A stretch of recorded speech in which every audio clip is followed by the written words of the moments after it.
सलाम अलैकुम। जी, अस्सलाम वालेकुम शाह जी, क्या हाल है? ओ ठीक मैं है ठीक आप? हूँ, आप कैसे हैं? जी शाह जी, क्या कर रहे हैं? मैं शाह जी आज वीकेंड कैसा गुजारा, पहले तो ये बताएं। वीकेंड सर बहुत मज़े का गुजरा है। मजा, हमारा बहुत तो वीकेंड खराब हो गया। मेरा तो जब क्या? से ये खबर आई है कि जी कौन सी आपके खबर आ गई शाह जी? साबिक साबिक साबिक अब मैं साबिक साबिक साबिक साबिक की मैंने रट लगाई है। वो फॉर्मर वजीर, फॉर्मर हाँ फॉर्मर। जी, वो वजीर खजाना आपके इसहाक डार, वर्दी Ishaq Dar is back. Returning to Pakistan to take charge of coffer, उसको कहते हैं जी। ये आपका, इसाक डार इज बैक। हाँ जी, वो आपका वजीर खजाना फिर बन रहे हैं। मिफ्ता इस्माइल साहब ने लंदन में बैठ के वहाँ पे वो भी गए हुए थे, वहाँ पे ना सैर करने गए हुए हैं। सारा कुछ आप देखिए कि लंदन से आपका, यानी अगर ऑपरेशन चल रहे कहें, हैं। मैं इमरान खान का हिमायत नहीं करता, लेकिन उसकी बात अब ठीक हो रही है ना कि इम्पोर्टेड गवर्नमेंट लंदन में बैठ के आपने फैसला किया कि जी आपने मिफ्ता इस्माइल साहब की छुट्टी करा देनी है। जब से ये मिफ्ता इस्माइल साहब आए थे, वजीर खार और वजीर खजाना बनाए गए थे, तब से फटा पड़ा हुआ है कि जी वो इनसे हैंडल नहीं हो रहा, इनसे हैंडल नहीं हो रहा। वो भाई बात ये है कि क्या आपका ख्याल है कि सालदार साहब आएंगे तो वो उनके पास वो मैजिक वैंड है, कोई जादू की छड़ी है, घुमाएंगे और सब कुछ ठीक हो जाएगा? हम्म। बात यह है कि ये जो चीज़ मुझे बुरी लगती है वो ये है कि फिर एक खानदानी हुकूमत आ गई। नवाज शरीफ साहब लंदन में बैठ के, बड़े भाईजान बादशाह सलामत चेयरमैन, वो लंदन में बैठ के हुक्म दे रहे हैं, ऐसे कर लो वैसे कर लो। वजीर आजम उनके छोटे भाई, वो पाकिस्तान में बैठ के वो क्या करें जी, आप गवर्नमेंट चला रहे हैं, ठीक है। उधर से उनके, यानी उनकी बेटी के ससुर हैं इसाकदार साहब। ये रिश्तेदार भी है आपस में। वही कह रहा हूं ना कि यहाँ पे अब जमहूरियत तो ना हुई ना, ये खानदानी हुकूमत आ गई। बादशाह सिस्टम। जो भी आप इसको अब नाम दे दें, खानदानी हुकूमत आ गई है। अब ये जो चीजें हैं, आप खुद गौर करें इसके ऊपर कि क्या ये जमहूरियत है? और इसहाक डार साहब को आपने पता नहीं क्यों इतना चढ़ा दिया। ठीक है, वो चार्टर्ड अकाउंटेंट है, उनका काम ये है कि उनको पता है कि टैक्स कैसे बचाना है, टैक्स कैसे चोरी करना है, कहाँ कहाँ पे क्या क्या आपने गड़बड़ करनी है। ठीक है, जब ऐसी चीजें सामने आएंगी, आपका क्या ख्याल है कि जो से आईएमएफ है या फॉरेन डोनर्स आ रहे हैं, या आप कह रहे हैं कि चाइना के साथ और फलाने के साथ हमारे ताल्लुकात बड़े हमने बना लिए और ऐसा वैसा कर लिया, क्या उनका कॉन्फिडेंस शटर नहीं होगा? आपकी इकोनॉमी कैसे ठीक होगी? मुझे तो आज तक नहीं समझ आई। यानी जो आपके यहाँ पे लोगों ने पैसा लगाया है, या जो दूसरे जितने भी हैं इन्वेस्टर्स हैं या कोई और, उनका तो फिर वही मसला हो जाएगा ना। वो कहेंगे कि यार पॉलिसीज में स्टेबिलिटी नहीं है। जब आपने उनको, मिफ्ता साहब को वो एक लेसर रोल उनका दे दिया है, अब पता नहीं क्या वो करेंगे क्या, जब सारा कुछ उन्होंने करना है इसहाक डार साहब ने। तो मुल्क में और है क्या? आपकी इकोनॉमी में है क्या? चलेगा क्या? आप कहाँ से चीजें लेके आएंगे? आपके एक्सपोर्ट्स हैं कोई नहीं, हर चीज आपने इंपोर्ट करनी है, दुनिया से आप पैसा मांग रहे हैं। कैसे आपकी इकोनॉमी, मुझे तो नहीं अभी तक समझ आ रही है कि ये कैसे इसको आप ठीक कर लेंगे। देखिए ना, मुख्तलिफ जो टीवी चैनल्स हैं, जो ये अखबारात हैं, उन्होंने ऐसी चीज़ें ही दी हुई है। ये जियो का एक मैं पढ़ रहा था, उसने इसी हवाले से बात की हुई है। उसने कहा जी कि क्या उनके आने से आपकी कोई जो पॉलिसी है उसमें एक वो कंटिन्यूटी रहेगी? मिफ्ता साहब एक पॉलिसी दे के गए, इस हावड़ार साहब आएंगे वो उसको उलट करना शुरू कर देंगे। अब जहां पे ये क्लैश आएगा, वहां पे जो इन्वेस्टर है, ये जो भी है, जो पैसा लगाएगा, उसका कॉन्फिडेंस शटर हो गया ना, वो कहाँ से आएगा? वो कैसे आगे आएगा? ये जो चीज हुई है ये बहुत बुरा हुआ है। इसी तरह जो अब आप यही से इससे रिलेटेड कर लें कि आप देखिए कि इनकी जो ऑडियोज लीक हो रही हैं, अब मुख्तलिफ किस्म की ऑडियोज लीक होने की खबरें आ रही हैं। एक तो वो आ गई जी कि उन्होंने इंडिया से कहा था जी कि मरियम साहबा ने अपने चचा और वजीर आजम से कि जी मेरे दामाद के लिए मशीनरी लानी है, वो कि उन्होंने उसकी दे दी है, क्लैरिफिकेशन दी है। वो उनकी क्लैरिफिकेशन भी हमने अपने पेज पे अपनी स्टोरी में लगाई है। लेकिन बात यह है कि ये चीज़ें सामने आई, इनमें कुछ ना कुछ तो सदाकत होगी ना। अब आप इसी को देख लें कि ये उनकी जो आई हैं ऑडियो लीक्स हुई हैं, इसमें मरियम औरंगजेब साहबा जो इनकी इंफॉर्मेशन मिनिस्टर है, वो कहती है फिर क्या हुआ? इसमें तो कोई ऐसी, यानी जो वीडियोस और ऑडियोज आई हैं, उनमें क्या गैर कानूनी चीज़ क्या है? इसी तरह इसहाक डार साहब हैं, वो और इसहाक डार साहब के जेल में आ गया। राना सनाउल्लाह साहब हैं इंटीरियर मिनिस्टर, वो भी यही कह रहे हैं। वो कहते हैं इसमें क्या ऐसी बात है?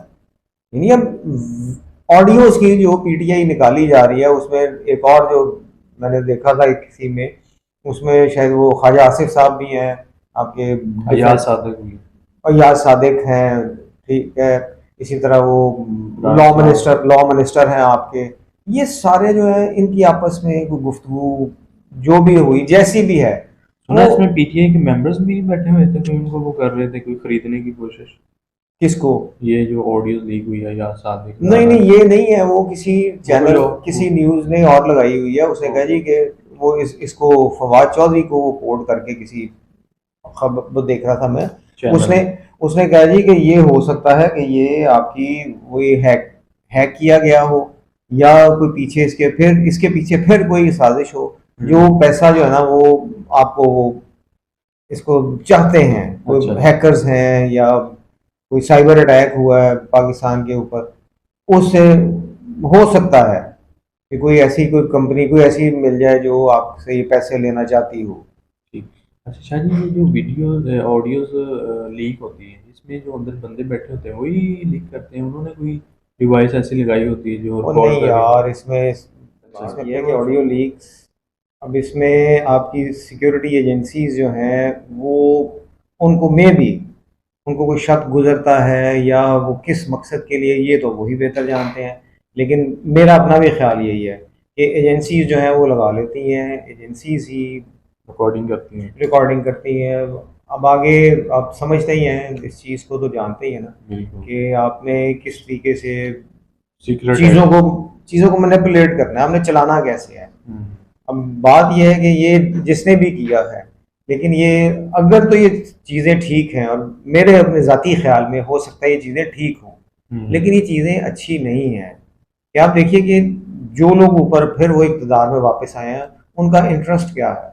उनका इंटरेस्ट ज़ाती इंटरेस्ट है, उनको कौम की कोई फिक्र नहीं है। अच्छा जी।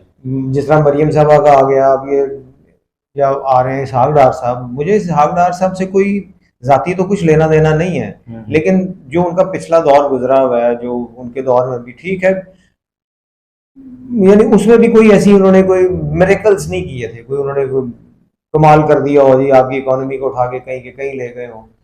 नवाज शरीफ साहब की इकोनॉमी, यानी जब वो प्राइम मिनिस्टर थे, वो किसी दौर की बात है कि जी आपकी इकोनॉमी जो थी वो 4% या 5% पे ग्रो कर रही थी। लेकिन वो तो इसकी पीटीआई की भी गवर्नमेंट, जो इनकी लास्ट ये बजट आया उसमें उन्होंने यही शो किया ना, उन्होंने बताया आपका इकोनॉमिक सर्वे और पाकिस्तान इस बात को मानता है। वो कहते हैं जी कि बिल्कुल ठीक है, ये इन्होंने जो पीटीआई के दौरे हुकूमत में जो लास्ट जब ये गवर्नमेंट इनकी उड़ाई है इन्होंने नो कॉन्फिडेंस से, तो उस वक्त आपकी इकोनॉमी जो ग्रो कर रही थी वो 5.6% के हिसाब से थी।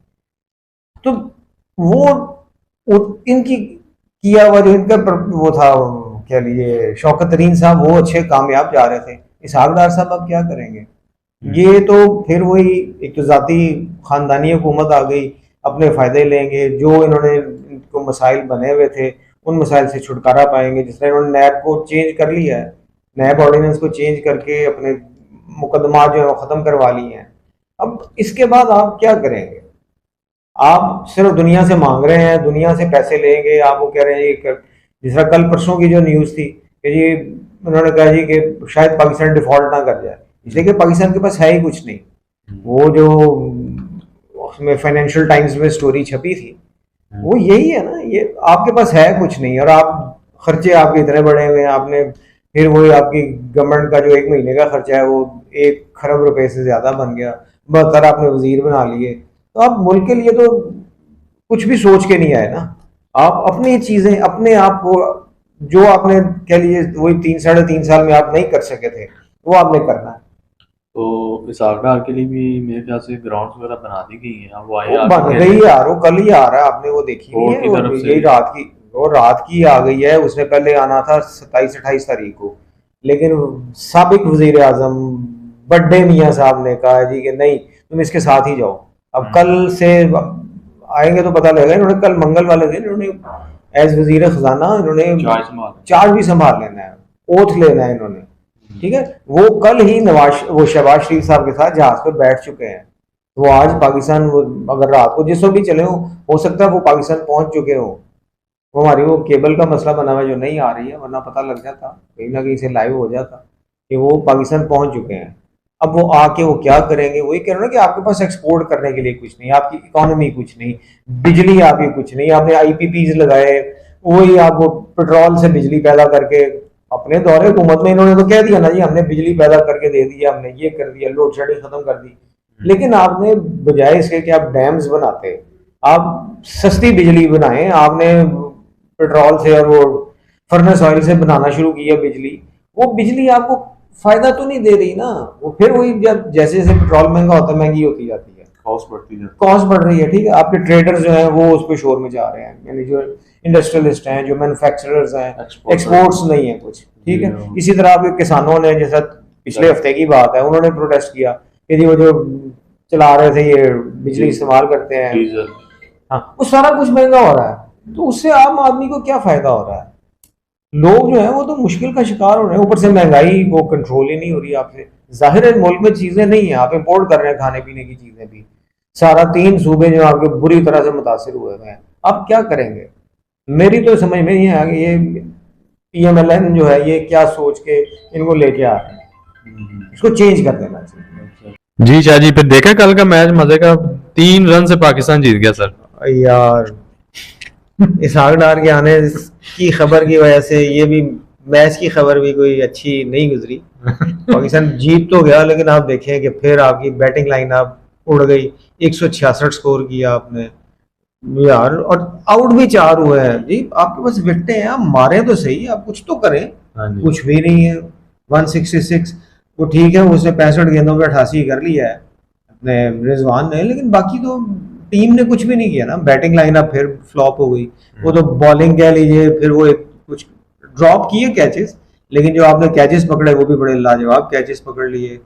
एंड पे थोड़े से पैनिक हो गए उनकी, क्योंकि लास्ट विकेट आ गई थी इंग्लैंड वाले, अदरवाइज इंग्लैंड कितना आराम से, यानी 5 गेंदों पे आपने 4 स्कोर करना है तो आराम से जीत जाते वो लोग, और एमी रन आउट हो गए। वो बस वो थोड़ी सी हिमाकत करके ना, वो अपनी पैनिक हो गए। पैनिक हो गए ना, वो उसने गड़बड़ कर दिया, वरना तो कोई मसला ही नहीं था। लेकिन पाकिस्तान की फिर वही बैटिंग लाइन आप, मुझे नहीं समझ आती है कि आपको पता भी है फॉर्मेट आपका क्या है, T20 आपका वही 20 ओवर्स है, आप 1 2 3 बॉल्स ले लें, उसके बाद आप मारना तो शुरू करें। आप बिल्कुल ऐसे खेलते हैं जैसे वो चले 50 ओवर से साइड भी क्या लें, वनडे आप खेलने आए हुए हैं। लेकिन कोई, यानी उस लिहाज से देखें तो मैच का जीत तो लिया हमने, सीरीज बराबर कर लिया, अब लाहौर आएंगे, अब देखते हैं लाहौर में क्या होता है। तो में ये होगा, ट्रैफिक ब्लॉक होगी, लाहौर में तो बारिशें अभी भी बाहर बादल आए हुए हैं, सुबह भी थी फोरकास्ट के शायद पाकिस्तान में लाहौर में बारिश हो जाए।